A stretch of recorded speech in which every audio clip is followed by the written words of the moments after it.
দেখলাম বিশেষ করে। তো আপনি সাধারণত কোনো ব্যক্তিকে আক্রমণ করে পোস্ট দেন না সাধারণত, আমি যতটুকু দেখি। আপনি বিভিন্ন ন্যাশনাল ইস্যুতে বিভিন্ন বিষয়ে বলেন, কিন্তু এবার মনে হলো যেন আপনি একজন ব্যক্তিকে মানে আক্রমণ করছেন। তো আপনার কি মনে হয় যে এই ব্যক্তির উপস্থিতি, এই ব্যক্তির কর্মকাণ্ড আমাদের জাতীয় জনজীবনকে মানে জনজীবনের জন্য কোনো ক্ষতির কারণ হতে পারে, এই জন্য দিয়েছেন নাকি অন্য কোনো কারণ আছে?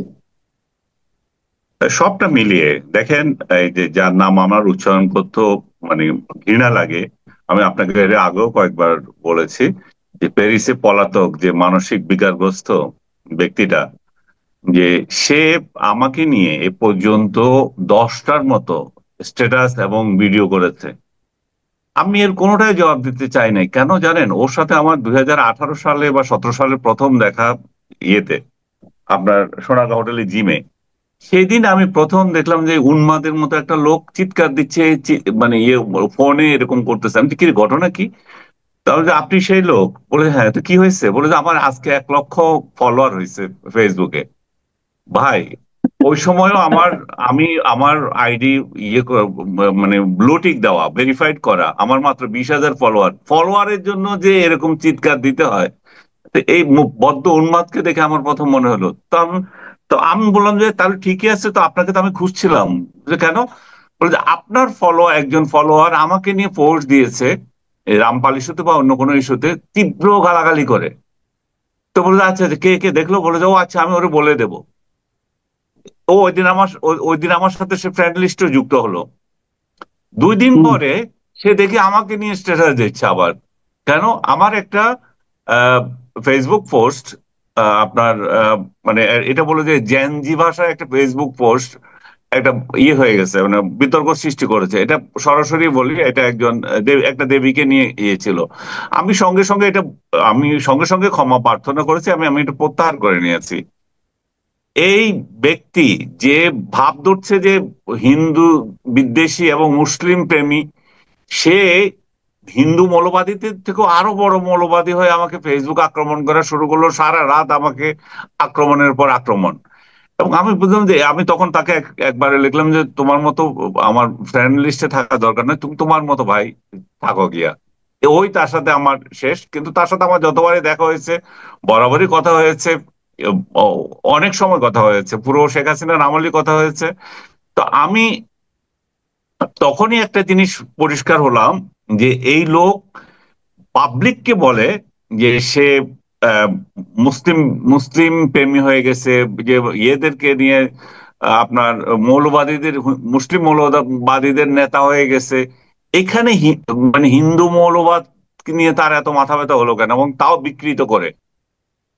তখন আমার মনে পড়লো যে এর আগে আমার ইন্ডিয়ান এম্বাসিতে একটা পাসপোর্টের জন্য যখন আমি ভিসার জন্য গিয়েছিলাম, এক যে ব্যক্তি রুমে আমি বসছিলাম, সে তার ফেসবুক পোস্ট পড়তেছে।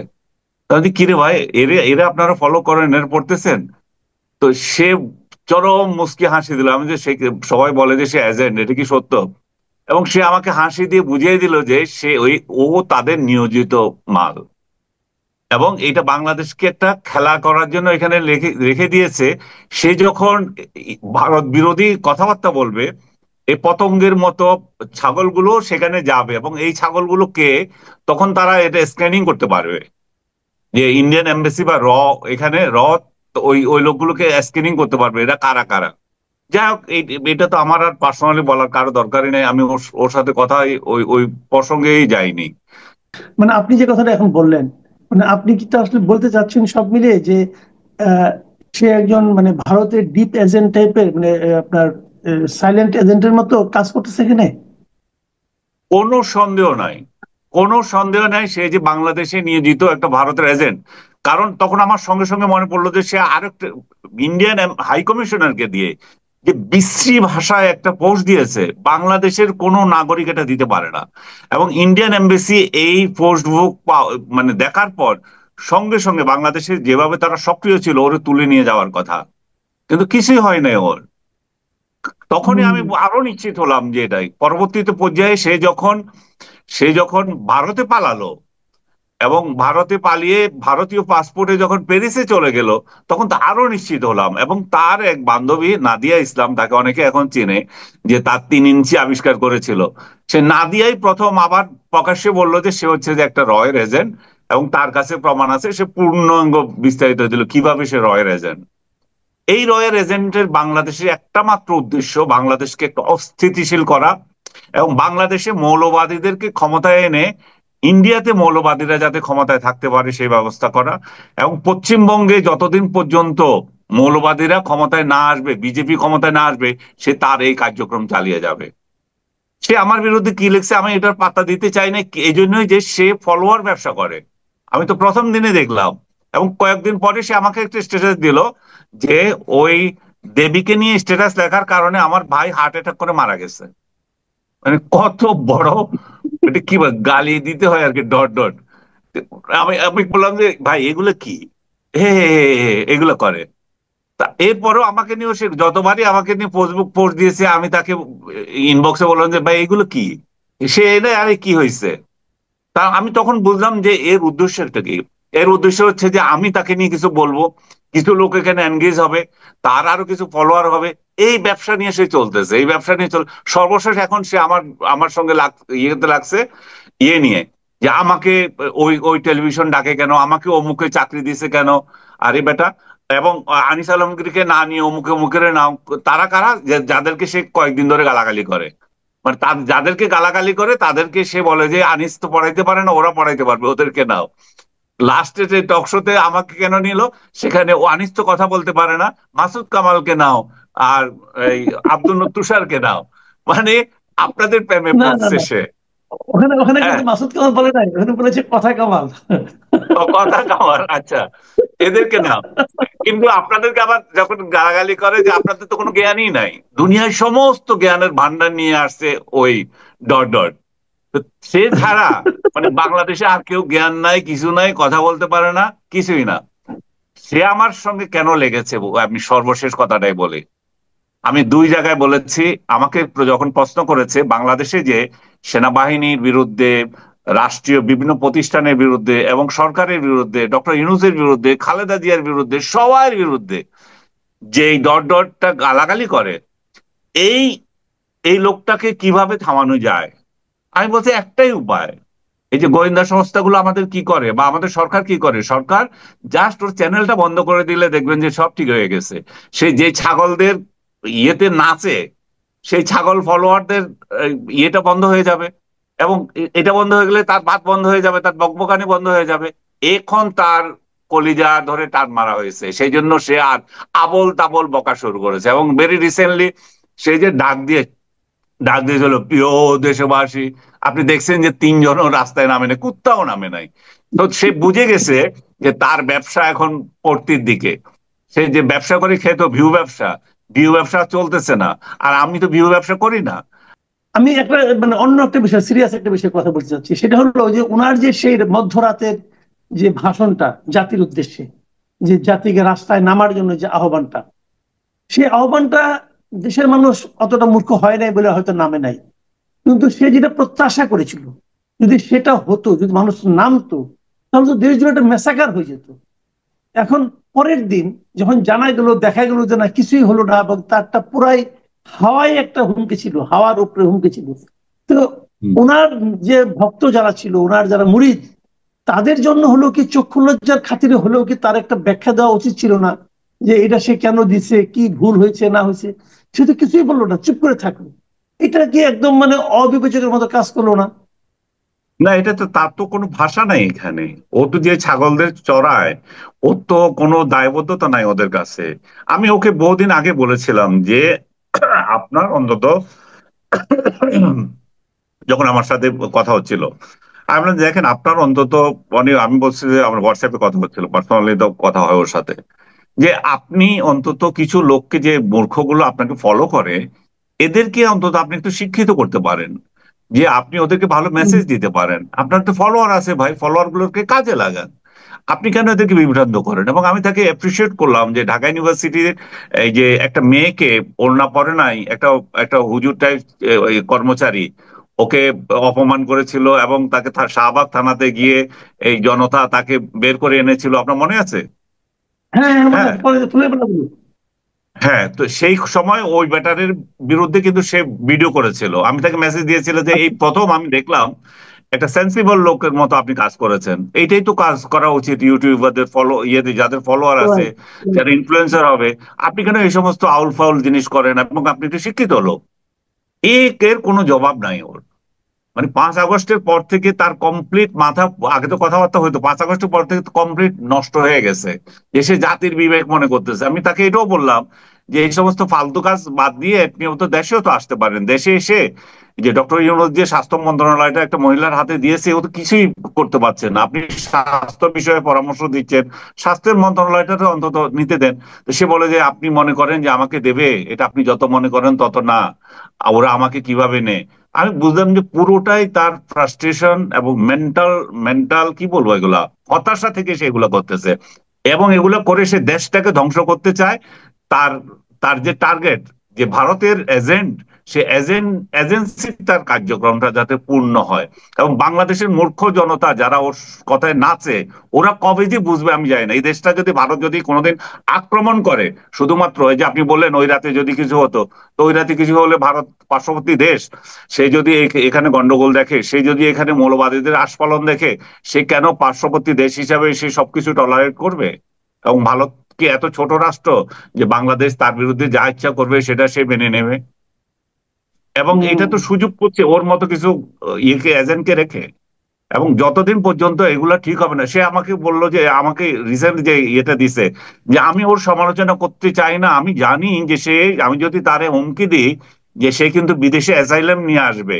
মানে বাপখানার মধ্যে বিদেশে অ্যাসাইলাম হচ্ছে দুনিয়ার সবকিছু। ও যেরকম পালিয়ে গেছে, ও যেরকম ওইখানে যে কুত্তার জীবন যাপন করছে, এবং কুত্তার জীবন সে মনে করে যে অন্য কেউ তার মতো কুত্তার জীবন যাপন করবে এবং পালিয়ে পালিয়ে থাকবে। আরে বেটা, আমার যদি অ্যাসাইলাম নেওয়ার খায়েশ থাকতো, আমাকে যখন স্টেট ডিপার্টমেন্ট দাওয়াত দিয়েছে, ও বিভিন্ন দেশ দাওয়াত দিয়েছে, তখনই তো যেতাম। 2 দিন আগেও তো আমি লন্ডন ঘুরে আসলাম। তোর অ্যাসাইলাম লাগবে কেন আমাকে? তোরে নিয়ে আমাকে ইয়ে করতে হবে কেন? আমার পাসপোর্টে তো এমন কোনো সিল নাই যে কোনো একটা দেশ, যে দেশে আমি যেতে চেয়েছি সেই দেশ আমাকে রিজেক্ট করেছে। আমি বিদেশে যাব কি যাব না সেটা হচ্ছে আমার ডিসিশন। আমি একজন বাংলাদেশি, বাংলাদেশ প্রেমী। আমি তোর মতো ভারতীয় দালাল, বাদা পাদা এগুলো নয়। আমরা বাংলাদেশকে ভালোবাসি, বাংলাদেশে থাকবো। আমাদের মত প্রকাশের জন্য আমাদের কিছু লোক আমাদেরকে সমালোচনা করবে, আপনাকে আমাকে, তারপরে আব্দুল তুষারকে রীতিমতো সমালোচনা করতেছে। আমাদেরকে সরকার অনেক সময় অপছন্দ করতে পারে, সেটা আমাদের সরকার, আমরা এখানে বসে করব। তোর মতো বিদেশি এজেন্সি নিয়ে তো করবো না। আমরা যদি জেলেও আমরা যদি জেলেও যাই তখনও যাবো। সে দেখেন 2বার আমাকে উস্কানি দিচ্ছে যে ওকে কেন জেলে নেয় না। ওই যে বললাম, সেই দেবী হুম। নিয়ে যখন স্ট্যাটাস দিয়েছিলাম তখন, এবং এখনো, ওকে কেন জেলে নেয় না। ওর জেলটাই হচ্ছে ওর পছন্দ। কারণ হচ্ছে যে বাংলাদেশে যে কিছু কথা বলার লোক আছে, এগুলো কথা বলা বন্ধ হোক। এবং সে যে ছাগল চড়ায়, এবং এটা যে ভারতের একটা অঙ্গরাজ্য হোক, সেই যে তার কামনা, সেটাই যাতে সে চরিতার্থ করতে পারে। এই জি। বদমাসটা নাকি আমার কথা বলার রুচি হয় না, ওর নামটা নিতেও আমার রুচি হয় না। অথচ সে প্রতিদিন আমার নামে স্ট্যাটাস দিয়ে যায়। তো আমার ওর যখন এত খায়েশ হয়েছে আমাকে নিয়ে ভিডিও বানানোর, প্রতি 2 দিন পর পর, আমিও দেখি আমার লোকজনরা বলতেছে, আমার লোকজন উল্টা বলতেছে, এই দুর্গন্ধযুক্ত লোকটাকে আপনি কথা বলেন না, কারণ সে চাইতেছে আলোচনায় থাকতে। সে আপনাকে নিয়ে আলোচনায় থাকতে চায়। তার দুর্ভাগ্য চলতেছে এখন, এবং সারা বাংলাদেশ ওকে থুতু মারতেছে। ও ও শুধু প্যারিসে না, পৃথিবীর কোন অঞ্চলে গিয়ে থাকতে পারবে না। যেখানে বাঙালি আছে, যেখানে বীর জনতা আছে, সেখানে তাকে থুতু মারবে। সে মনে করছে যে যে ছাগলগুলোকে চড়াচ্ছে ওরা তাকে রক্ষা করবে, কারণ ওরাও বুঝে গেছে সে কি পারপাস সার্ভ করে। ওরা বুঝে গেছে বলেই তো ওকে আর এখন পাত্তা দেয় না। আমরা এখন একটু এই জাতীয় রাজনীতি নিয়ে কথা বলতে চাচ্ছি। এটা হলো, আপনি দেখেছেন যে গতকালকে এই জুলাই সনদ স্বাক্ষরিত হলো। বলা হলো এটা নাকি জাতীয় ঐকমত্যের কমিশনের মাধ্যমে হলো। এবং সেই সনদে আমরা দেখলাম যে 25টা রাজনৈতিক দলের নেতৃবৃন্দ উপস্থিত ছিলেন। দেশের এই মুহূর্তে নিবন্ধিত রাজনৈতিক দলের সংখ্যা 52টা। তার মানে নিবন্ধিত রাজনৈতিক দলের অর্ধেকও সেখানে যায়নি। বড় বড় অনেক দল তো যায়নি। এমনকি যে দলটার সবচেয়ে আগ্রহ ছিল এই জুলাই সনদ দিয়ে, সেই এনসিপির লোকেরা পর্যন্ত সেখানে উপস্থিত ছিল না। তাহলে এই সনদ স্বাক্ষরটা আমাদের জাতীয় রাজনীতির ক্ষেত্রে কতটুকু সাফল্য নিয়ে আসতে পারে আগামী দিনের জন্য? দেখেন, এটা সাফল্য এখনই আমি বলতে পারি না। প্রথমত, আপনি যে কথা এনসিপির প্রশ্ন তুলছেন, একটা ভ্যালিড কোয়েশ্চেন। যারা এই জুলাই নিয়ে যাদেরকে প্রথম ভাবা হয় তারা সেখানে যায়নি।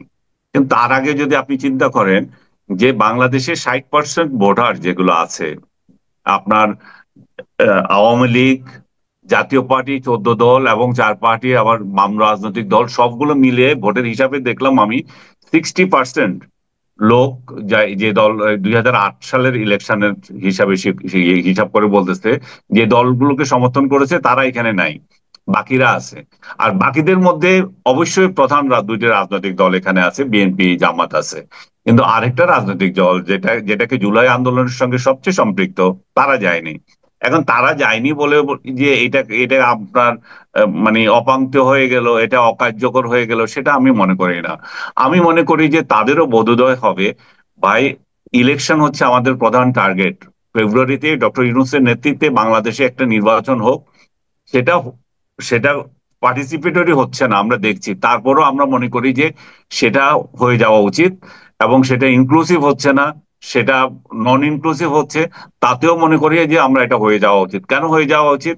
কারণ আমাদের উপর বিদেশি খপ্পর, এই যে প্যারিসে পলাতক বিকৃত মানসিকতার লোকগুলো যেভাবে মানে উল্লাস করছে, যেভাবে তাদের ব্যবসা চালিয়ে যেতে চাচ্ছে, এদের এই ব্যবসা চালিয়ে যাওয়ার সুযোগ পাচ্ছে কিভাবে? কারণ আমাদের এখানে একটা নির্বাচিত সরকার নেই।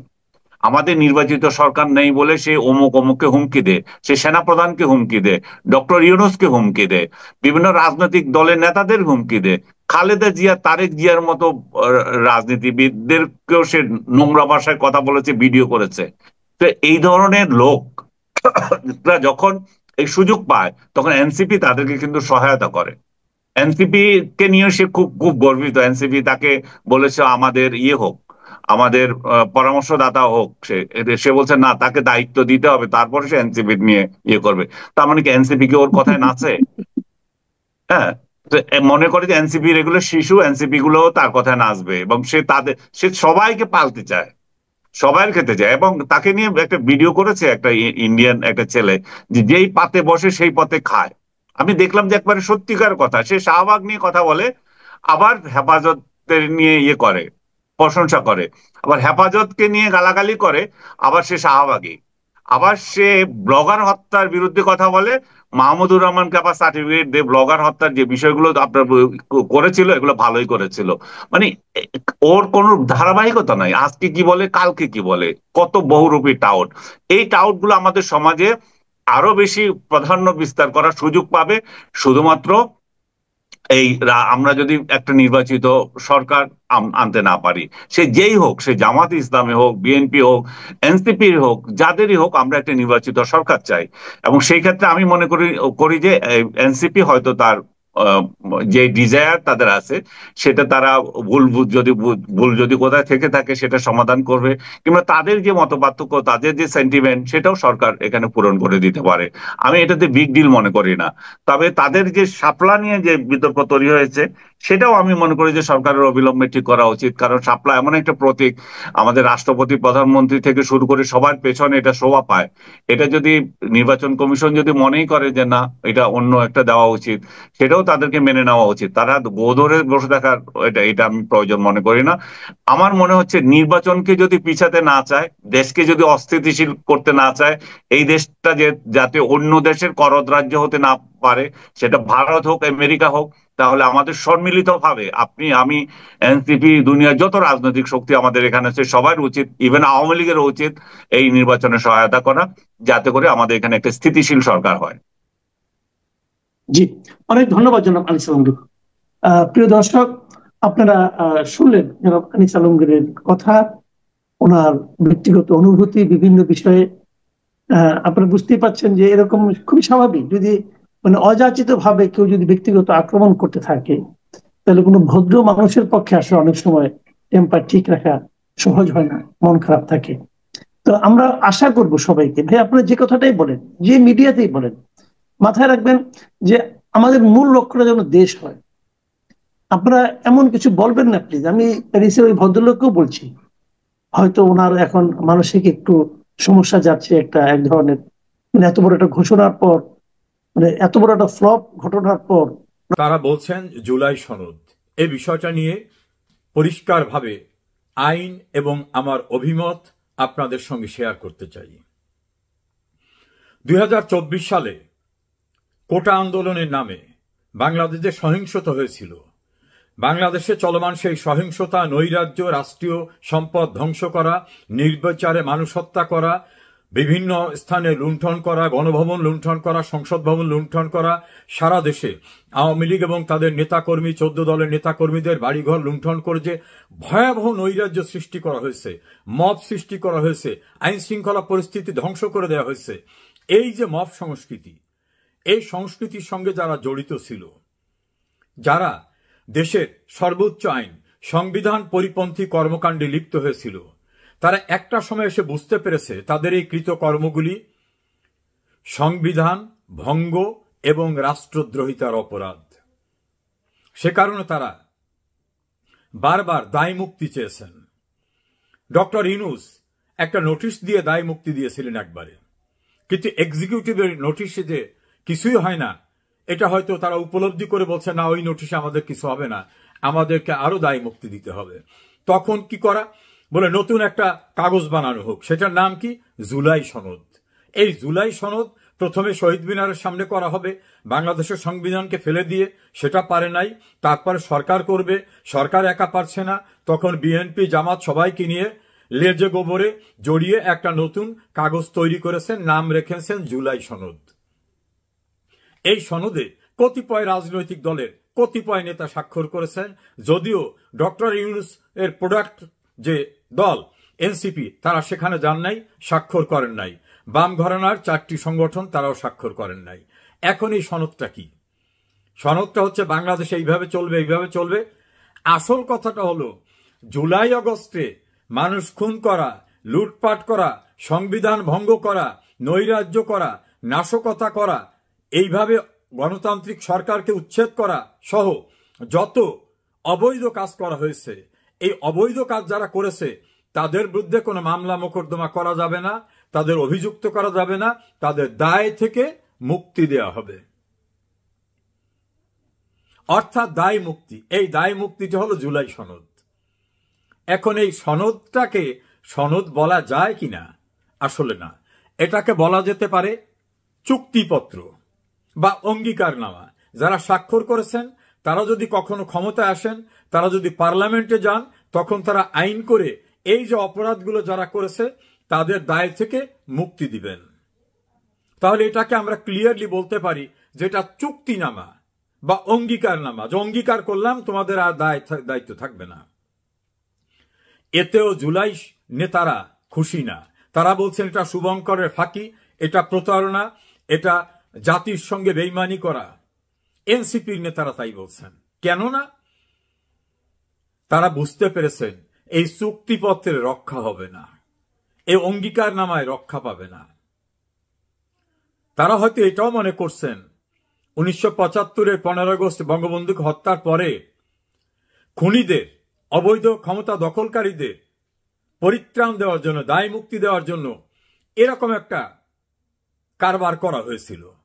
26শে সেপ্টেম্বর একটা ইনডেমনিটি অর্ডিন্যান্স জারি করেছিলেন তৎকালীন অবৈধ ক্ষমতা দখলকারা মোস্তাক।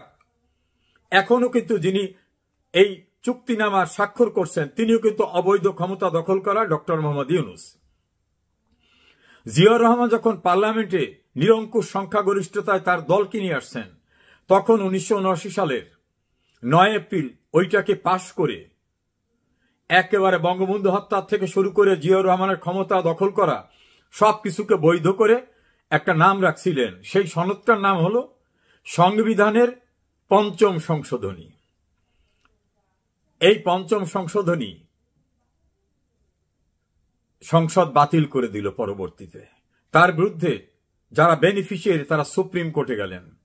সুপ্রিম কোর্টের হাইকোর্ট বিভাগ এবং আপিল বিভাগ ওই 5ম সংশোধনীকে বাতিলটাকে বহাল রেখে বললেন, যারা অবৈধভাবে ক্ষমতা দখল করেছে, যারা খুন করেছে, তারা এখতিয়ার বহির্ভূত ব্যক্তি ছিলেন, তাদের কোনো এখতিয়ারই ছিল না ক্ষমতা দখল করার, খুন করার।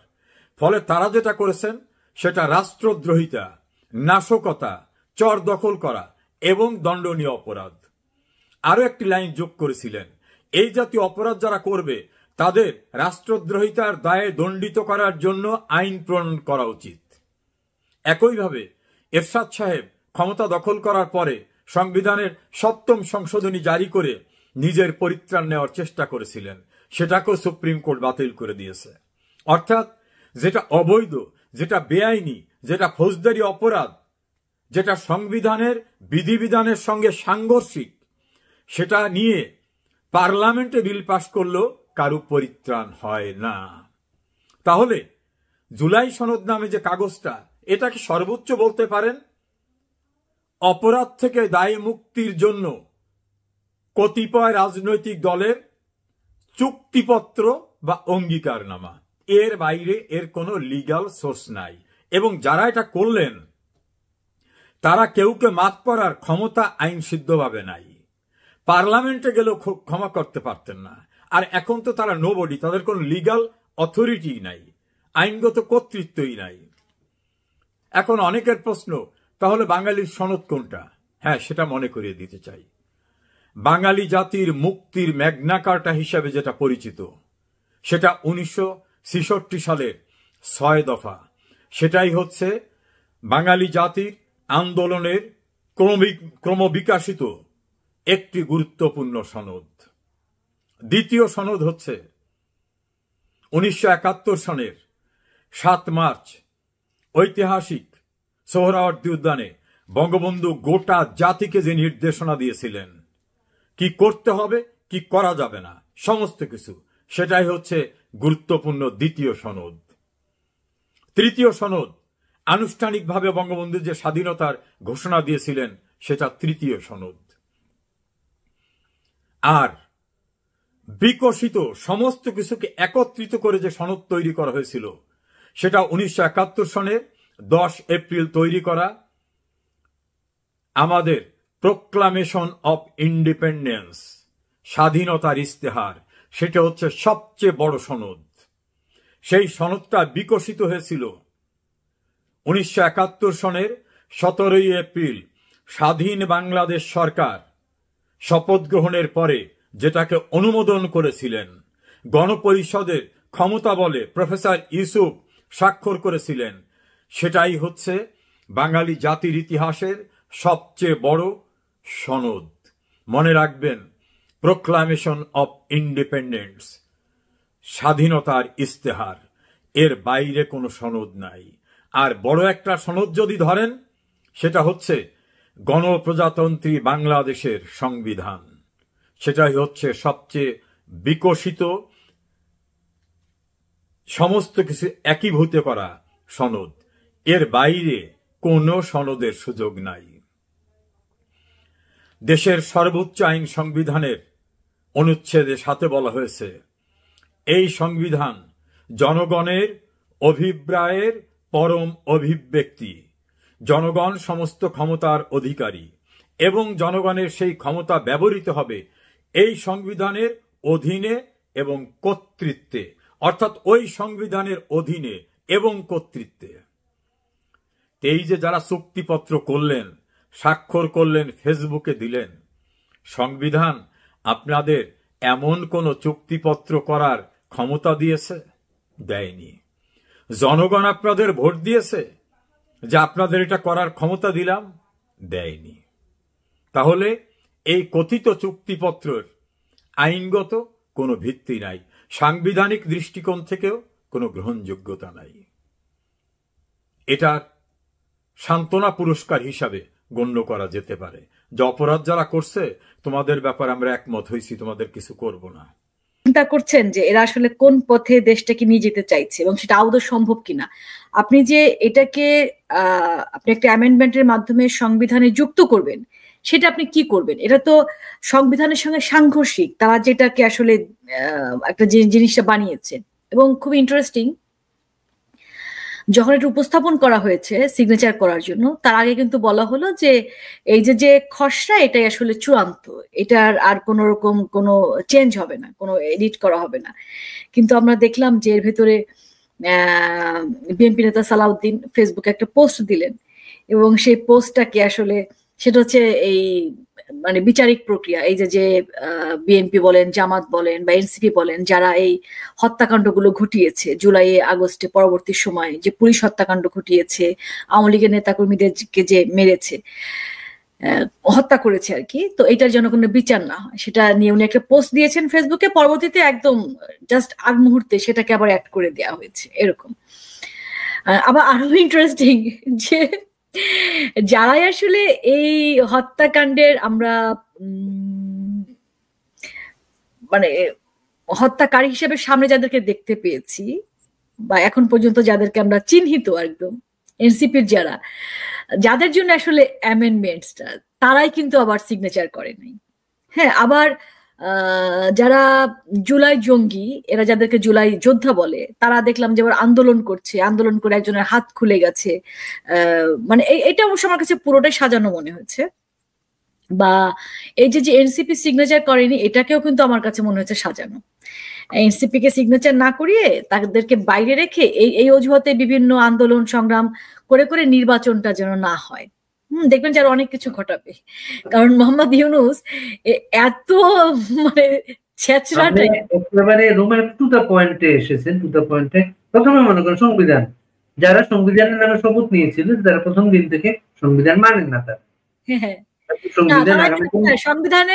সংবিধানের মাধ্যমে তারা শপথ নিয়েছে সংবিধানটাকে সমুন্নত রাখতে, এবং এখন তারা কি করতে চাইছে যে মানে বললাম না একটা জগা খিচুড়ি, এবং সেটাকে আসলে আমাদের নিবিড় পর্যবেক্ষণে রাখতে হবে। এর ভিতর দিয়ে তো তারা এভাবে কিন্তু এসে গেছে, আমরা বুঝেছি বা একদম লাস্ট টাইমে বুঝেছি, প্রথম দিকে কিন্তু খেয়াল করিনি। 18 সালে যখন একটা আন্দোলন করলো, তার আগে নিরাপদ সড়ক আন্দোলন, তখনও কিন্তু এতটা নোটিস আসলে আমরা করি নাই যে এগুলো সবই আসলে পাতানো খেলা ছিল, এবং সেটার পরিণতি কিন্তু আমাদের 24 জুলাই আগস্টে ঘটেছে। সো আমাদের একটা মানুষ রুমা, শেখ হাসিনা যখন তার কথা বলতেন, বাংলাদেশের খুব কম মানুষ কিন্তু বিশ্বাস করতো, মনে করতো উনি মনে ক্ষমতার জন্য এগুলো বলে। উনি কিন্তু তাকে চিনতে পেরেছিলেন বহু আগে। বাড়ি ভাই, জাস্ট একটা বিষয় চিন্তা করেন যে উনি তো অবৈধ দখলদার, মানে উনি যে 106 ধারার কথা বলেন বা মানে প্রধান বিচারপতি সিগনেচার কিভাবে করলেন, তিনি তখন ক্যান্টনমেন্টে ছিলেন, মাননীয় প্রধানমন্ত্রীর কোনো স্বাক্ষর, পদত্যাগের স্বাক্ষর আমরা কখনো পর্যন্ত দেখি নাই। সবকিছু মিলে আমরা বুঝতে পারছি যে এটা আসলে আমরা দেখি নাই, ওনারও আমাদেরকে দেখাতে পারেন না, দেখান নাই। হ্যাঁ, মানে কেউ দেখে নাই, আসলে কেউ দেখে, ওনারাও দেখেন নাই, আমরাও দেখি নাই। তো সেই জায়গা থেকে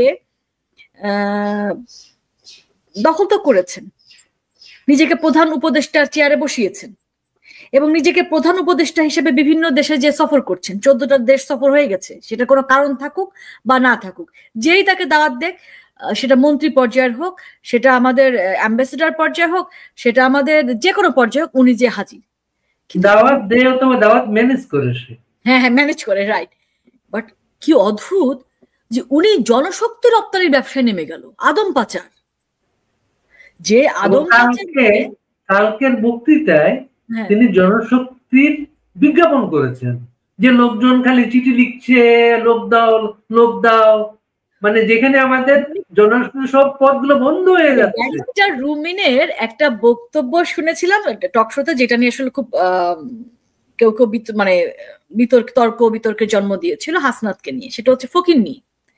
আমি অ্যাকচুয়ালি মোহাম্মদ ইউনূসের যে ফকিন্নি, আমি এর চেয়ে বড় ফকিন্নি কিন্তু আমার আর চোখে পড়ে না।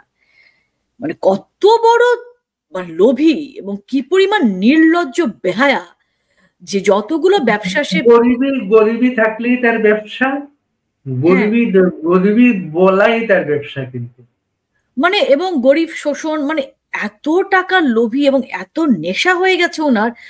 ওনাকে 50 বছর ক্ষমতা রাখার কথা বলেছে, হ্যাঁ, সেটা আবার সেবার খুব গর্ব ভরে বলছে। তো 50 বছর উনি কিভাবে ক্ষমতা থাকবেন? আমাদের তো মেয়াদ হচ্ছে 5 বছর করে, যদি ইলেকশনের মাধ্যমে উনি আসেন, আর উনি অনির্বাচিত অবস্থায় 50 বছর ক্ষমতায় কেউ যদি ওনাকে রাখতে চেয়েও থাকে, জানি না কে রাখতে চেয়েছেন, উনি সে নাম ঠিকানা প্রকাশ করুক, এবং আমরা আজ পর্যন্ত শুনি নাই। আপনি কি শুনেছেন কখনো? এবং সেটা বা উনিও বলেন নাই, বা উনিও সাথে সাথে যে বলতেন যে 50 বছরের কথা বলেছে, উনি সাথে সাথে তাকে বলেছেন 50 বছর থাকা যায় না, উনিটাও বলেন নাই। গর্বের সাথে আবার সেটা সে বলছেন, তাই না? কালকের যে এত ঘটনাগুলা আপনি বললেন না, আপনার খুব সাজানো মনে হয়েছে। আমরা যে এখন যতটা খোঁজ পাচ্ছি, আসলে পুরো জিনিসটা সাজানো ছিল। অনুষ্ঠান যেটা না হয়, অনুষ্ঠানটা যদি পণ্ড হয়ে যায়, নানা আয়োজন ছিল সেটা, বিএনপি চালাকি করে পুরো অনুষ্ঠানটা ধরে রেখেছে। বিএনপি এখানে কি লাভ হলো আমি সেটা জানি না। বিএনপি লাভ হচ্ছে, বলা হচ্ছে যেটা বিএনপি যে কোনো ভাবে এই পর্বটা পার করে একটা ইলেকশন চায়। বিএনপি শুধু একটা ইলেকশন চায়, আর যারা ইলেকশন চায় না তারা ইউনূসের সাথে আছে সবাই। আচ্ছা, এখন এখানে একটা বিষয় দেখেন, বিএনপি যদি ইলেকশন চায়, বিএনপি কিন্তু এখানে সিগনেচরি, সে কিন্তু সিগনেচার করেছে। আমাদের নিবন্ধিত রাজনৈতিক দল হচ্ছে 52টা, তাই না? আচ্ছা, নির্বাচন কমিশনে তো সেখানে আমরা জানতাম যে 30টা তার মধ্যে এখানে থাকবে এরকম। সর্বশেষ আমরা দেখলাম যে 25টা, তার মধ্যে বিএনপি জামাত বাদে বাকি সবই তো নাম সর্বস্ব রাজনৈতিক দল, তারা এখানে স্বাক্ষর করেছে। সে 25টার মধ্যে আবার 18টা রাজনৈতিক দল হচ্ছে যারা নির্বাচন কমিশনে নিবন্ধিত। দেখেন অবস্থা, তাহলে পার্সেন্টেজটা দেখেন। এবং তাদের অনেকের নামও আমি কখনো শুনি নাই, মানে পড়লাম এই যে এই সুবাদে আসলে পড়ে দেখলাম।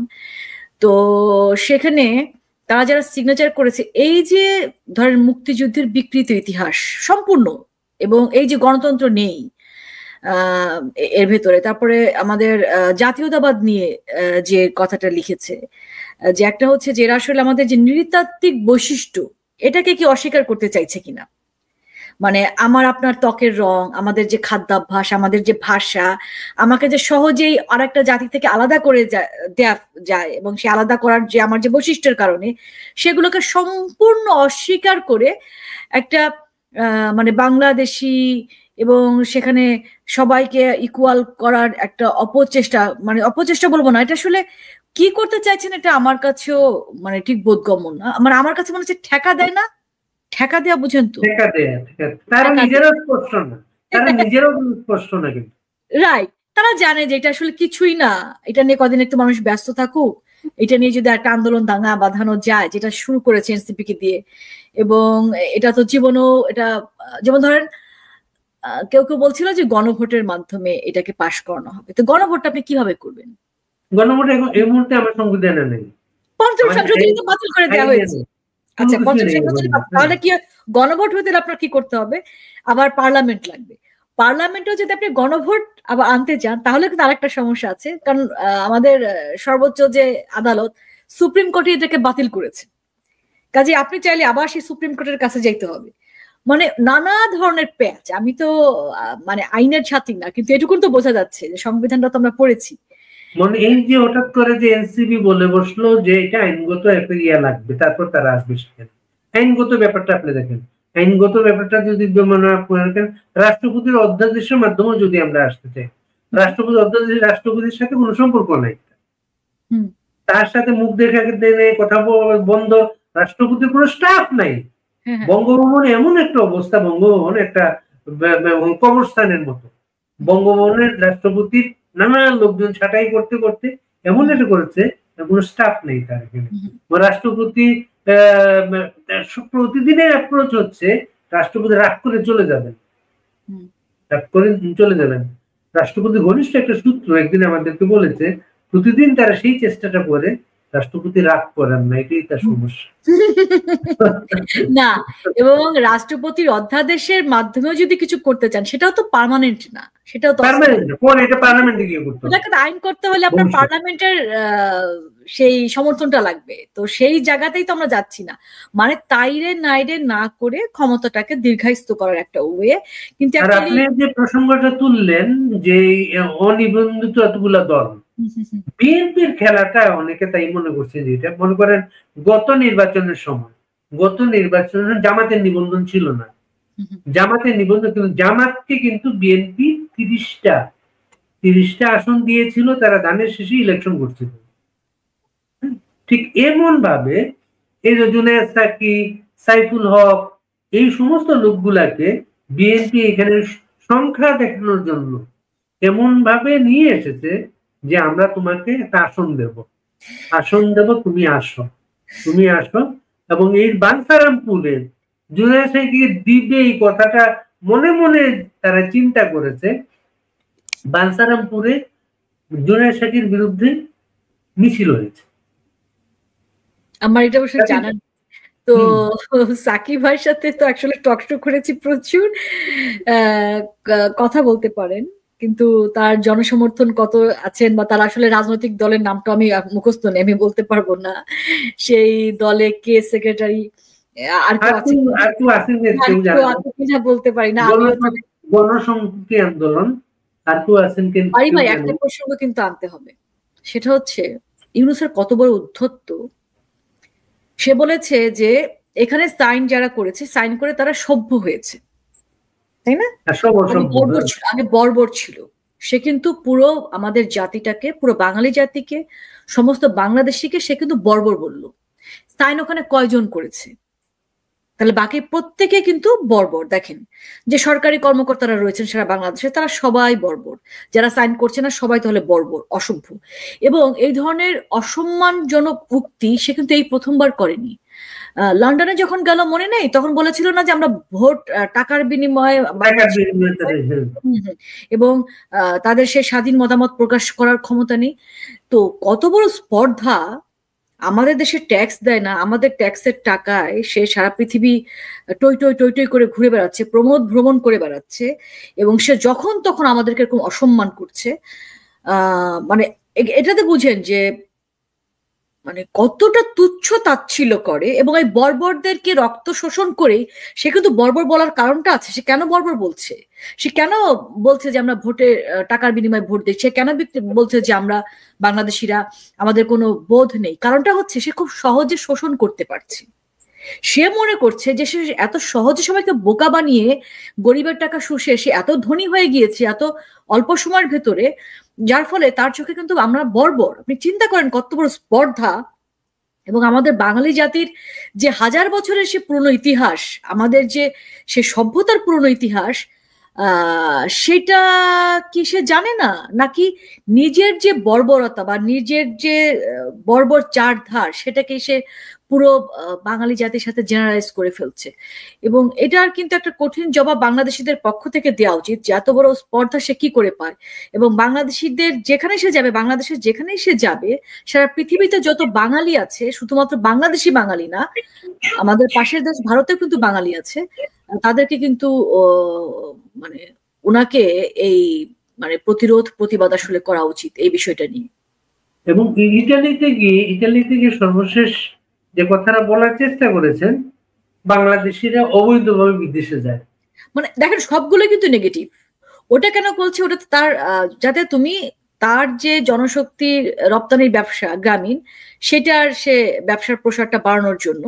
এবং দেখেন যে কান্ট্রিতেই যাচ্ছে, যেখানে সে যাচ্ছে, কোনো না কোনো ভাবে সে বাংলাদেশিদেরকে কিন্তু অসম্মান করছে, ছোট করছে, অপমান করছে।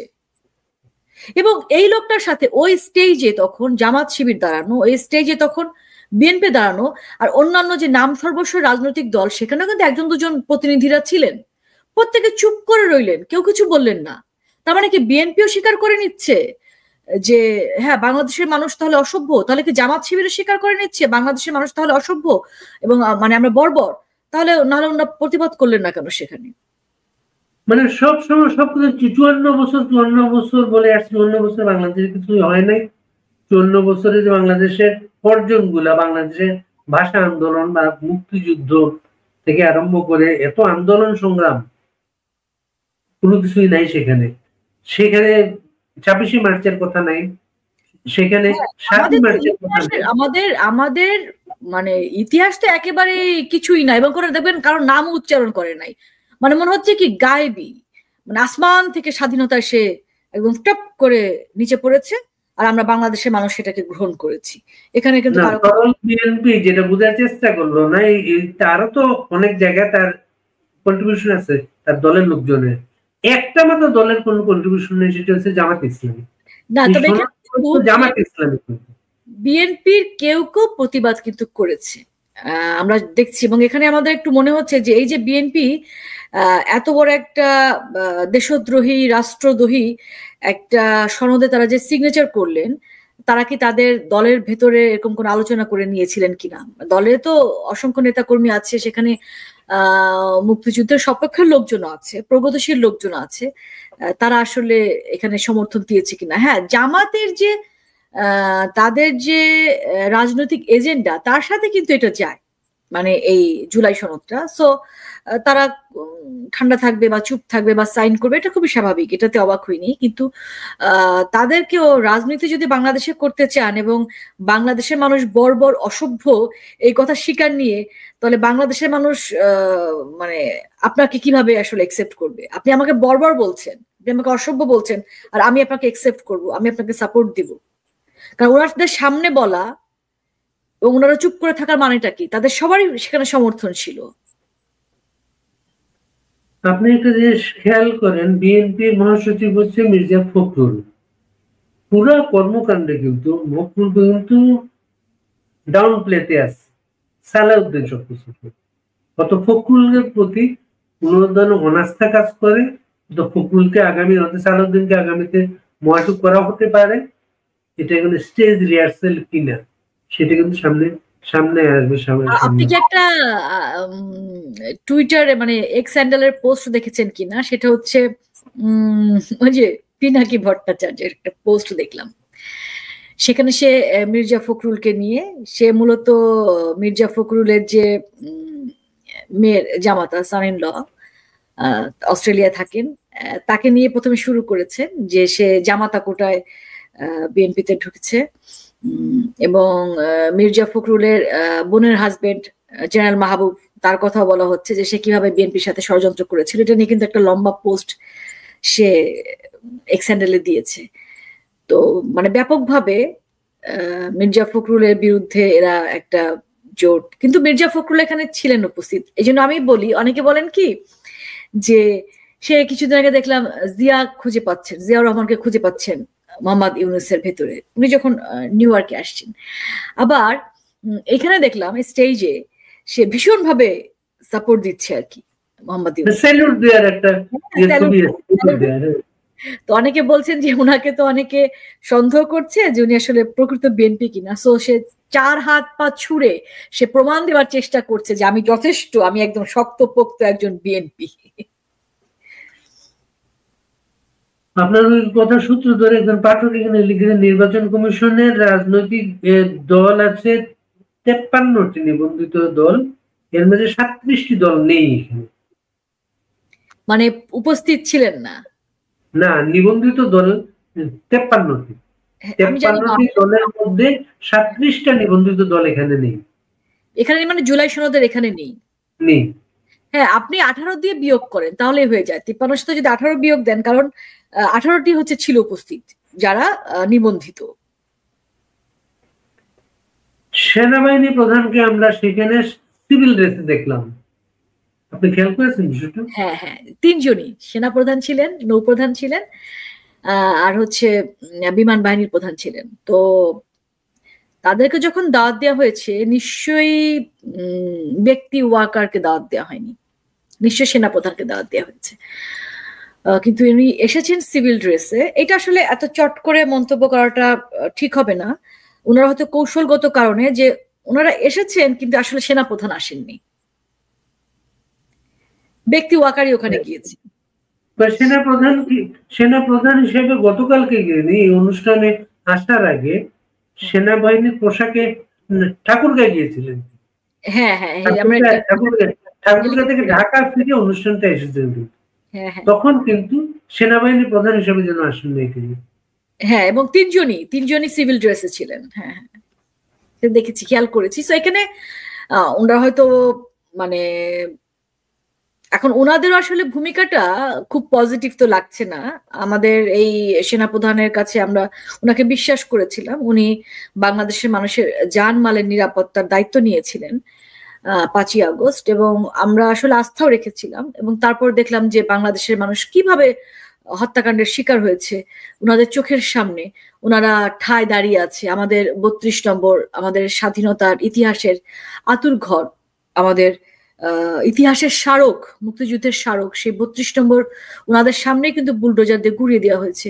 আর আমার জেলা গোপালগঞ্জে কি করা হয়েছে আপনি দেখেছেন, গুলি করার পরে পাড়িয়ে পাড়িয়ে মারা হয়েছে। হ্যাঁ, তো ওনারা এটার জন্য কি করেছেন আমরা আসলে জানি না, আমাদের দৃশ্যমান কোনো বিচার ব্যবস্থা, এবং কি করেছেন এখন সর্বশেষ ওনাদেরকেই এটা নিয়ে দেখেন একটা ধোঁয়াশা। ওনারা সিভিল আইনে সেনা কর্মকর্তাদের গ্রেফতারি পরোয়ানা জারি করলেন। আচ্ছা, তারপর কি করলো? আমরা দেখলাম যে সেনাবাহিনী তাদেরকে সেনা হেফাজতে নিয়েছে একটা আলাদা একটা ঘরের মধ্যে। সেটা কি সাবজেল ঘোষণা করা হয়েছে? আচ্ছা, যদি সাবজেল ঘোষণা করা হয়ে থাকে তাহলে আপনাকে কি গ্রেফতারের কতক্ষণ পরে আপনাকে আদালতে হাজির করার কথা, তাই না? সেরকম কোনো কিছু দেখছি না। সো এটা নিয়েও কিন্তু দেখেন সিভিল আইনে 24 ঘন্টার মধ্যে, আর মিলিটারি আইনে 48 ঘন্টার মধ্যে। আসলে ওনাদেরকে কোন আইনে তাহলে গ্রেফতার করা হয়েছে? ওদিকে 24 ঘন্টার মধ্যে না 48 ঘন্টার মধ্যে গ্রেফতারি পরোয়ানা জারি করে ফেলেছে তো সিভিল আইন। আপনার আদালত অলরেডি গ্রেফতারি পরোয়ানা জারি করে ফেলেছে। আপনি তো এটা তো এখন পর্যন্ত মানে আপনি ডিলিট করেননি। আর সেনাবাহিনী কি করছে? বৃদ্ধাঙ্গুলি দেখাচ্ছে তাদেরকে, এটা কোনো পরোয়াও করছে না। মানে ব্যাপারটা কিরকম, তারা পরোয়া করছেন, এবং এই সাইটটা কিন্তু এখন চুপ, এটা নিয়ে কোনো এখন পর্যন্ত আর কথা বলছে না। এর মধ্যে চলে আসলো আবার এই যে সনদ টনদ কি সব মুড়িমুড়কি, মানে কোনোভাবেই মানে একেবারে লেজে গোবরে সময়টাকে পাস করা আমার কাছে মনে হচ্ছে। আগামী সপ্তাহটা রুমা অনেক ঘটনার সামনে। সেনাবাহিনীর বিষয়টা তো আছেই, 22 তারিখের মধ্যে তাদেরকে আদালতে হাজির করার কথা। 21-22 তারিখে সম্ভবত তত্ত্বাবধায়ক সরকারের একটা সিদ্ধান্ত আসার কথা উচ্চ আদালতে। না, 21-22 তারিখে। আচ্ছা, ওটা আমি দেখতে হবে, ওটা নিয়ে আমরা তাহলে পরে কথা বলি, কারণ আসুক ওখানে কি হয়, কি কথা বলে। আর একটা বিষয় কি আপনি লক্ষ্য করেছেন বাড়ি ভাই, এই যে জুলাই সনদ আমরা ব্যাপক বিজ্ঞাপন দেখলাম যে সবাই যেন একদম টেলিভিশনের সামনে বসে থাকে, এমন মাহেন্দ্র খন একদম আমরা বর্বর থেকে সভ্য হয়ে যাব, তাই না? ওই মুহূর্তে বর্বর থেকে সভ্য হওয়ার সময় তাহলে সবাই তো ওখানে অ্যাটেনশন দিবে, এরকম অবস্থা। কিন্তু আমরা দেখেছি যে এদেরই, এবং সেটা শুনেছি মোহাম্মদ ইউনূসের অর্থায়নে আবার বিভিন্ন জায়গায় বিভিন্ন প্রোগ্রাম। একটা হচ্ছে শ্রমিক, যে আপনার এনসিপির আবার শ্রমিক সংগঠন ওদিন আবার হলো, হ্যাঁ লঞ্চ হলো, রাইট। তারপর আরেকটা জন্য কি প্রোগ্রাম ছিল, তো যে এনসিপি ক্ষমতা এনেছে মোহাম্মদ ইউনূসকে, যেটা ইউনূসের নিজের মুখের কথা, তারা আবার সেখানে উপস্থিত হলেন না, তারা আবার একটা ডিফারেন্ট প্রোগ্রাম করলেন। এবং আমি কিন্তু খুব দায়িত্বশীল একটা সূত্র থেকে জানি যে এদেরকে টাকাও দিয়েছে ইউনূস, এবং শুধু এই টাকা না, আগামী কয়েকদিনে বেশ কিছু মানে খারাপ ঘটনা ঘটবে, ভাঙচুরের ঘটনা ঘটবে, আন্দোলন করবে, বিভিন্ন দূতাবাস আরেকটু নজরদারি বাড়ানো উচিত, সেখানেও নানা ধরনের অপ্রীতিকর ঘটনা ঘটার একটা আশঙ্কা আছে। এবং এগুলো সবই ইউনূস করাবে বা করাচ্ছে তার এই ছাত্র বন্ধুদেরকে দিয়ে। একটাই উদ্দেশ্য, যেন নির্বাচনটা কোনোভাবেই ফেব্রুয়ারিতে না হয়, আর কি, নির্বাচনটা পিছিয়ে যায়। তিনি তো অলরেডি 50 বছরের কথা বলে ফেলেছেন। এর মাঝে ট্রাইব্যুনাল যে আওয়াজগুলা দিচ্ছে, তাও পরিস্থিতি উত্তপ্ত করে আওয়াজ। 1400 বার শেখ হাসিনার ফাঁসি চায় তাজুল। এই তাজুল উনি হচ্ছে এর আগে যে মানে প্রকৃত যে আইসিটি, মানে সে ইন্টারন্যাশনাল, সেখানে সে হচ্ছে জামাত শিবিরের আইনজীবী, রাইট? এবং এই আইসিটি আদালতে সে আবার রাষ্ট্রপক্ষের আইনজীবী, এবং অনেক কেস, জামাত শিবিরের অনেক কেস কিন্তু এখনো ডিসমিস হয়নি, বাকি আছে। এখানে তার রোলটা কি? আর ওনারা কি করলেন, ওনারা মানে এই যে আইসিটি আদালতটা, এটা তো যুদ্ধাপরাধীদের বিচার করার জন্য আসলে তৈরি করা হয়েছিল। আইনটাই তো 1973 সালে সেই আইনটাই। ওনারা সেই জায়গায় বাংলাদেশে ঘটেছে জুলাই ষড়যন্ত্র, সে জুলাই ষড়যন্ত্রে তাদেরকে ইচ্ছে মতন নাম ধাম দিয়ে এক একজনের নামে 500, 600, 700, 800 ইচ্ছা মতো মানে কি পরিমাণ কেস দিয়ে দিয়ে একটা ক্যাঙ্গারু কোর্ট বসিয়েছেন, এবং সেই ক্যাঙ্গারু কোর্টের যে আসামি পক্ষের আইনজীবী সেটাও তাদের সেট করে দেয়া, এবং সেই ক্যাঙ্গারু কোর্টে প্রেজেন্ট মানে যারা উপস্থিত হয়েছেন, উপস্থিত হওয়ার সময় কিন্তু বেধড়ক মারপিটেরও শিকার হয়েছেন। মানে যা মন চায়, দেখেন না, এই সংবিধানটাই তারা ইচ্ছে মতন, মনে হচ্ছে বাংলাদেশে কোনো সংবিধান নাই। আপনি জুলাই সনদ নিয়ে এই আদালতটাও কিন্তু আগামী সংসদে পাস করাতে হবে। এই আদালতে যত কিছু, এই আদালতে যদি কোনো রায় হয়, দেখেন বাড়ি ভাই, এই আদালতে যদি কোনো রায় হয় এবং রায় যদি ওনারা কাউকে ফাঁসি দেন, নেক্সট সংসদ মানে সংসদে যদি এটা সমস্ত অবৈধ ঘোষণা হয়, মানে এটা যদি মানে এই যে অধ্যাদেশটা যদি পাশ না হয়, তাহলে তো যত রায় হয়েছে, যা কিছু কার্যক্রম হয়েছে সবকিছু অবৈধ। আপনি এই জীবনটা ফেরত দিবেন কিভাবে? এই যে যাদেরকে জেল খাটাচ্ছে, এই জেলের মধ্যে বিনা চিকিৎসায় মেরে ফেলছেন, তাদেরকে আপনি কিভাবে ফেরত দিবেন? আপনি তো ইউনূসকে 1000 বার ফাঁসি দিলেও তো আপনি এটা ফেরত দিতে পারবেন না। আপনি তাজুলকে যদি 1000 বার ফাঁসি দেন, এবং আজকে যারা এর সঙ্গে যুক্ত হয়েছে তারা প্রত্যেকে জানে এই যে দায় মুক্তির বিষয়টা আসলো কেন। আপনি আবার চেঞ্জ করে আবার সে দায় মুক্তি নিয়ে আসলেন না পঞ্চম এদের এটা 5 নম্বর প্যারায়। সেখানে কারণটা হচ্ছে এরা প্রত্যেকেই খুনি, এরা জানে এদের প্রত্যেকের সামনে কিন্তু একটা ফাঁসির দড়ি ঝুলছে। সেই ফাঁসির দড়ির ভয়ে মানে কি করবে এরকম একটা অবস্থা। এই যে নির্বাচনটাকে যে না করার যে একটা প্রবণতা, এটা কিন্তু সেই ফাঁসির ভয়। কারণ ওনারা দেখেছে, প্রথম দিকে ভেবেছিল যে দেশের বাইরে যে মনে হয় লুকাতে পারবে, এখন দেখে যে দেশের বাইরে যেখানেই যায় সেখানে থাকার পরেও হ্যাঁ ব্যাপক প্রতিরোধের সম্মুখীন হয়। ধর একদিন দুদিনের জন্য যে হোটেলে আপনি লুকায় থাকতে পারছেন, 4-5 দিন লুকায় থাকতে পারছেন, আপনি যখন যান বাঁচানোর জন্য কোন একটা দেশে আশ্রয় যাবেন, তখন আপনি কতদিন ঘরের মধ্যে লুকিয়ে থাকবেন? এখন তো পুলিশ আছে, তখন তো পুলিশ থাকবে না, এখন তো সিকিউরিটি আছে সাথে, তখন তো কেউ থাকবে না। বিদেশে দূরের কথা, আপনি বাংলাদেশে কোথায় থাকতে পারবেন? আপনাদেরকে তো আমাদেরকে কারো কিছু করতে হবে না। আপনাকে তো যে পরিস্থিতি তৈরি করেছেন, বাংলাদেশের মানুষ যদি বর্বর হয়, আমরা তো বর্বর, তো বর্বর আসে একটু বর্বর আচরণ করে দেবে না? তারা এমন একটা দুঃশাসন তৈরি করেনি, ইউনূসের ভাষায় তারা সবাই হচ্ছে বর্বর, তাই না? তো সে বর্বরা একটু বর্বরোচিত আচরণ করবে না? এমন দুঃশাসন তৈরি করেছে, কারো কোনো আইন যেমন নাই, কারো পরিবার গুলো কিন্তু দেশের নিরাপদ নাই এখন। এবং গণেশ উল্টে নেবার পর ঠিক একই পরিস্থিতি হবে, তারা যে পথ দেখিয়েছে তাতে পরিবারের নিরাপত্তা বড় হয়ে দাঁড়াবে না। এবং এই যে আরেকটা বিষয় যেটা আমি বোধহয় আপনার সাথে প্রোগ্রামে বলেছি, এই যে আর্মি যদি বিষয়টাকে হজম করে ফেলে, আর্মির আসলে গতিবিধি বোঝা যাচ্ছে না, তাহলে আর্মি কিন্তু পথ দেখিয়ে দিচ্ছে। আর্মির যেসব অফিসাররা এটাকে সমর্থন করছেন তারা মাথায় রাখবেন, আওয়ামী লীগে কিন্তু সব ভাবাদর্শের অফিসাররাই কিন্তু আছেন। আজকে যাদেরকে আপনি পানিশমেন্ট দেওয়ার চেষ্টা করছেন, তারা বা তাদের যারা অনুসারী, তারা যে কালকে আপনাকে পানিশমেন্ট দিবে না।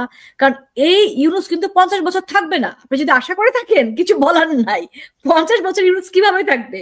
মানে কত বড় মাথা নষ্ট হলে, মাথায় দেখেন কি পরিমাণ মানে একেবারে কোনো কাজ করে না, নিজের বয়স কত সেটাও তো একটু হিসাব রাখা উচিত ছিল। আর কোন পাগল উন্মাদ ওনাকে এই কথাটা বলবে যে আপনি আরো 50 বছর ক্ষমতায় থাকেন? বলেন তো, আমাকেও তো বলা সম্ভব না কারো। মানে এটাও তো একটা অলিক স্বপ্ন মনে হবে। সব মিলিয়ে একটা ফ্রাস্ট্রেশন সবার মাঝে, শুধু যে ইউনূস বিরোধী শিবিরে না, কিন্তু শিবিরের মধ্যে ফ্রাস্ট্রেশন গুলা খুব প্রকাশ হচ্ছে। এখন প্রকাশ হচ্ছে যে দলটা আপনি দেখেন সর্বশেষ গোপালগঞ্জে যে দলের নেতারা সেনাবাহিনীর গাড়ির ভেতর করে, স্বাধীনতার ভেতর করে পালিয়ে আসলো, এরপর আর কিন্তু সেনাবাহিনী তাদের কোনো আশ্রয় পাচ্ছে না। তারা কিন্তু একটা ঘোষণাও দিয়েছিলেন ওনারা, আমরা সেটা বলেছিলাম যে ওনারা এই দায়ের মানে থাকবেন না এদের সাথে, মানে এইটা প্রোটেকশনটা দিবেন না।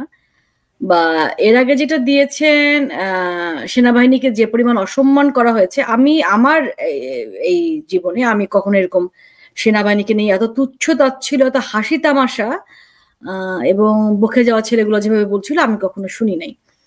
আর সর্বশেষ যেটা হয়েছে সিভিল আইনে তাদেরকে গ্রেফতারি পরোয়ানা, তো এটা মানে তারা কেন এত নির্লিপ্ত হয়ে আছেন এটা তো আমরা বলেই যাচ্ছি, বলার পরও আমি জানি না যে শেষ পর্যন্ত এই মানে দুই পক্ষে আসলে কি এমন সমঝোতা।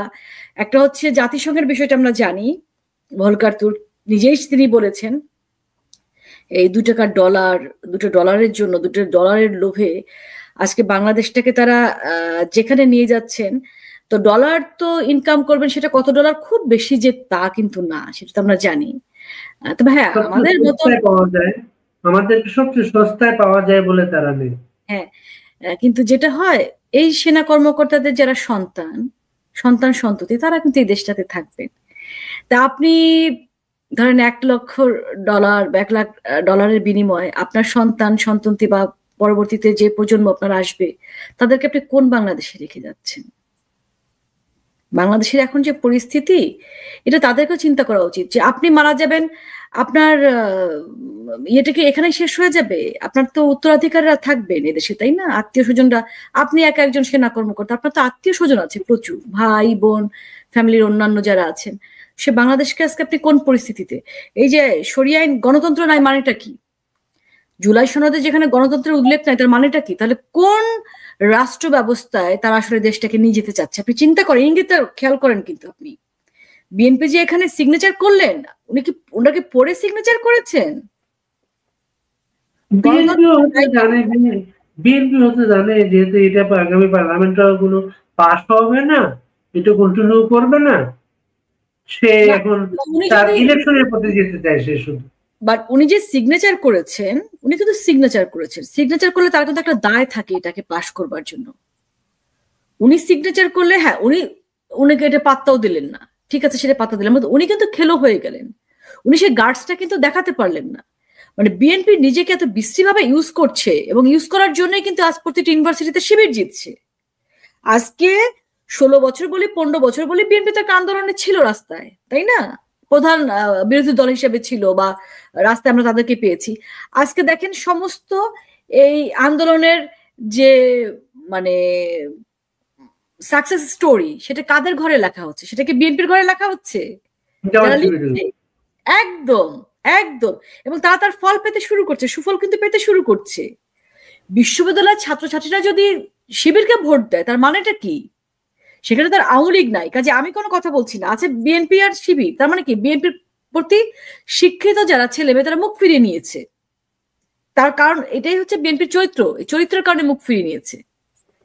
আপনার সেই জামাতের আমির এই পরিস্থিতিকে ইঙ্গিত করে বলছেন তারা জাতীয় নির্বাচনও দেখবেন একটি স্টোরি। হ্যাঁ, তারা তো মানে প্রত্যাশা করছে, কারণ বিএনপি এই এত মিথ্যাচার এবং এত লুটপাট, এত হত্যাকাণ্ড আমরা 32ও দেখেছি, যে 32 ভাঙার পরে তাদের স্লোগান দিতে দেখেছি, যার ফলে সাধারণ মানুষ তো যত যাই বলেন লুটপাট, এই হত্যাকাণ্ড, এগুলো তো মানুষ চায় না, কেউ চায় না। আসলে সাধারণ মানুষ কেন, আমরা কি চাই? আমরা কেউ চাই না। সো ওরকম একটা গুন্ডা পান্ডা মাস্তান, তাদেরকে কে ভোট দিবে? গুন্ডাদের, যেখানে আওয়ামী লীগ নাই, তখন আপনি ভোট দিলে কাকে ভোট দিবেন? রুমা, আমরা শেষ করবো, আপনি একটু বলবেন এই যে পরিস্থিতিটা বাংলাদেশের, এই যে সনদকে কেন্দ্র করে, স্বাক্ষরকে কেন্দ্র করে যে পরিস্থিতি দাঁড়ালো, সংসদ নেই, কোনো কিছু নেই, রাষ্ট্রপতি কি করতে পারেন এখানে? রাষ্ট্রপতি, আমি আসলে যেহেতু ওনার সঙ্গে তো আমার কোনো যোগাযোগ নেই, কাজে ওনার পরিস্থিতি আমরা অনুমান করতে পারছি, কিন্তু ওনার পরিস্থিতি সম্পর্কে আসলে সম্যক ধারণা নাই। অনুমান যেটা করতে পারছি, আমরা জানি আসলে রাষ্ট্রপতি এককভাবে আসলে কতটা করতে পারেন। তিনি কিন্তু এখান থেকে যে পাশ করে তার কাছে দেবেন, সে সেখানে সিগনেচার করবেন। আমাদের সংসদীয় ব্যবস্থায় রাষ্ট্রপতির আসলে ওই অর্থ তেমন ক্ষমতা কিন্তু থাকে না। তারপর দেশের এই ক্রান্তি লগ্নে আমার কাছে মনে হয় মানে এখানে সেনাবাহিনীর এগিয়ে আসাটা বিশেষভাবে জরুরি। শুধু সেনাবাহিনী না, আমাদের 3 বাহিনী, রাষ্ট্র কিন্তু অচল অবস্থা এবং রাষ্ট্র ধ্বংসের একদম দ্বার প্রান্তে। এবং আমরা যেসব শুনতে পাচ্ছি যে রাষ্ট্রটাকে একটা কোম্পানির হাতে, একটা বিদেশি কোম্পানির হাতে বিক্রি করে দেওয়া হচ্ছে, এবং এই দায়ভার আমাদের 3 বাহিনী বলেন, দেশে যারা আছেন, সুশীল সমাজ বলেন, তারা কিন্তু কেউ দায় এড়াতে পারবেন না।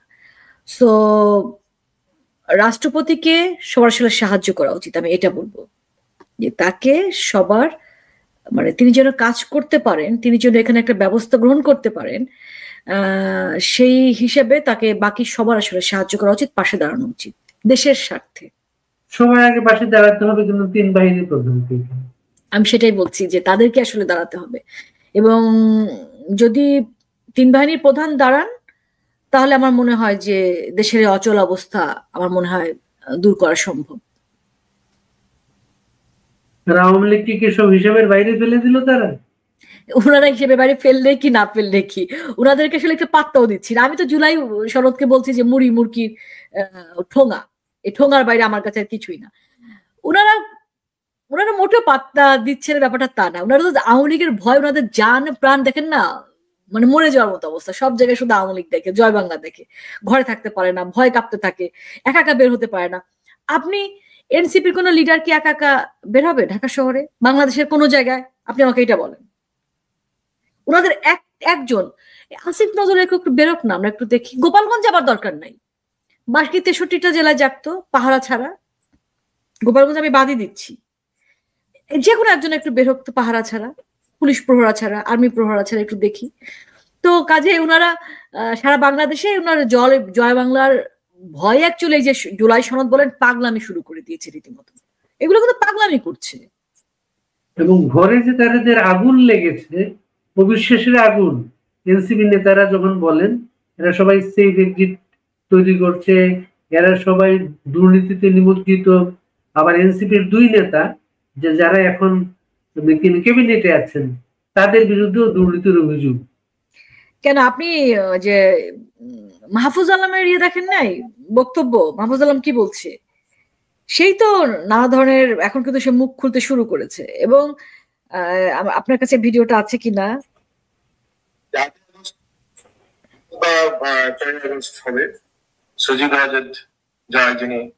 উনি কিন্তু একটা স্ট্যাটাসে দিয়েছিলেন মবক্রেসি শব্দটা। আজকে বাংলাদেশে ঘুরে ফিরে ওই শব্দের ভিতরে নিয়ে যাওয়ার সুযোগ, নিয়ে যাওয়ার সম্ভব হয়েছে। এটা আমাদের ব্যর্থতা, আমি স্বীকার করি।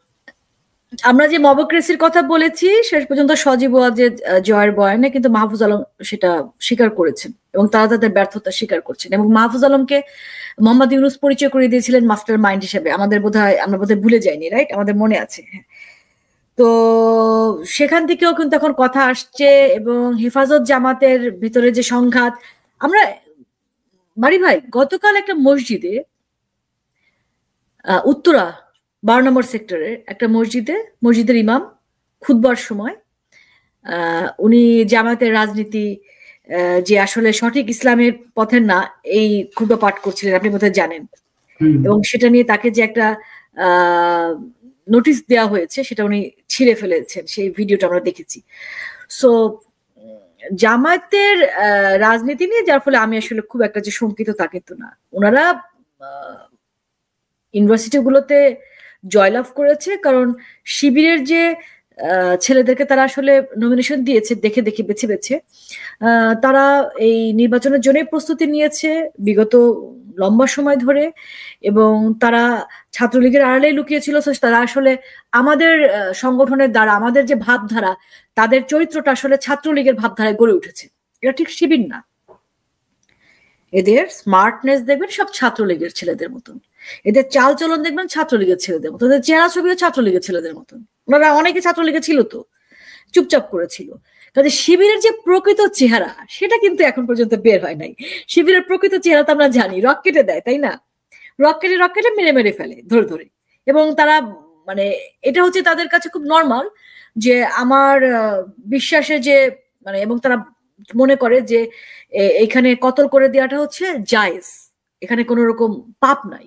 কাজেই যে কোনো মানুষকে তারা খুন করে ফেলতে পারে তাকে যদি তার ব্যারিয়ার মনে হয়।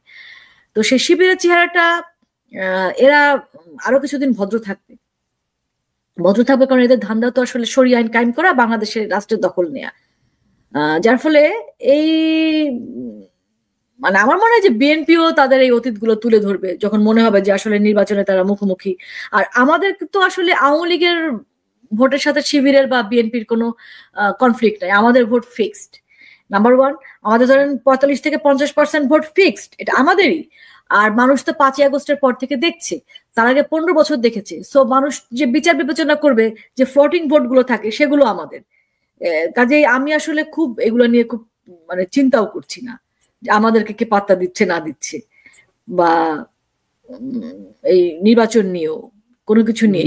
জামাতের আরেকটা চেহারা প্রকাশ পেয়েছে একটা সামাজিক যোগাযোগ মাধ্যমে। জামাতের এক নেতার একটা বক্তব্য যে দেশ ছাড়া আওয়ামী লীগ নেতাদের ফ্যামিলির উপর, স্ত্রীর উপর তাদের কি একটা অধিকার আছে বলতে চেয়েছে তার। আমি আসলে এটা লক্ষ্য করিনি, এটা আমি একটু অবাক হচ্ছি না। কিন্তু আমি আসলে ধর্মীয় আইনের ভিতর যেতে চাচ্ছি না, শরীয় আইনে যাচ্ছি না। তো ব্যাপারটা তো ওরকমই বাড়ি ভাই, আমরা তো জানি যে কোনো যুদ্ধে যদি আপনি জয়লাভ করেন, যদি মনে করেন, এবং বয়সটা অনেক গনিমতের মালের মতো। হ্যাঁ, আমি এটাই বলতে চাচ্ছিলাম যে তার স্ত্রীটাকে আপনার তখন গনিমতের মাল হয়ে যায়। সো এখন যদি বাংলাদেশের সাধারণ যারা নাগরিক আছেন তারা যদি এই বাংলাদেশটা চান, যে কথাগুলো বলছেন এবং যে কথাগুলো কিন্তু শিবিরটা বলছে, জামাত শিবির কিন্তু বলছে না, তারা কিন্তু একটা খুব মানে নিজেদেরকে চেঞ্জ করা, আপনি দেখেন না তাদের লোগো চেঞ্জ হয়ে গেছে, এটা বিশাল ব্যাপার। কিন্তু মানে তারা ক্ষমতা যাওয়ার জন্য কি না করতে পারে।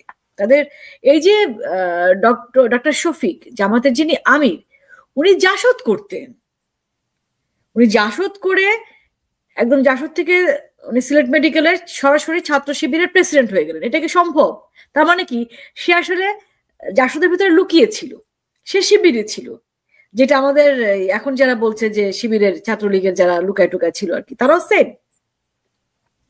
কাজেই ওনাদের মানে এই যে গনিমতের মালের কথা বলছেন, এটাই হচ্ছে তারা আসল আর কি, দু একজন মুখ ফসকে বলে ফেলছে, এটাই তাদের আসল চেহারা। হ্যাঁ, মুখ ফসকে বলে ফেলছে। অনেক ধন্যবাদ রুমা। সামনের দিনগুলোতে আমরা আমাদের সবাইকে অনেক সতর্ক থাকতে হবে, আমাদের বারবার সামনে আসতে হবে, মানুষের সামনে কথা বলতে হবে, মানুষগুলো আমাদের, দেশটা আমাদের। ভালো থাকবেন। ধন্যবাদ বাড়ি ভাই। আজকে শেখ রাসেলের জন্মদিন, এবং একটা বিষয় যে মানে আমাদের চোখে, বয়সে তো শেখ রাসেল আমার থেকে অনেক বড়, কিন্তু সেই 10 বছরের ছোট্ট শিশুটি রয়ে গেছে আমাদের কাছে, এবং সেই নিষ্পাপ রাসেলের স্মৃতি বিজড়িত সেই 32 নম্বরটা আমাদের কাছে আর নাই, কিন্তু আমাদের বুকের ভেতরে আছে, হৃদয়ে আছে। জন্মদিনের শুভেচ্ছা শেখ রাসেলকে।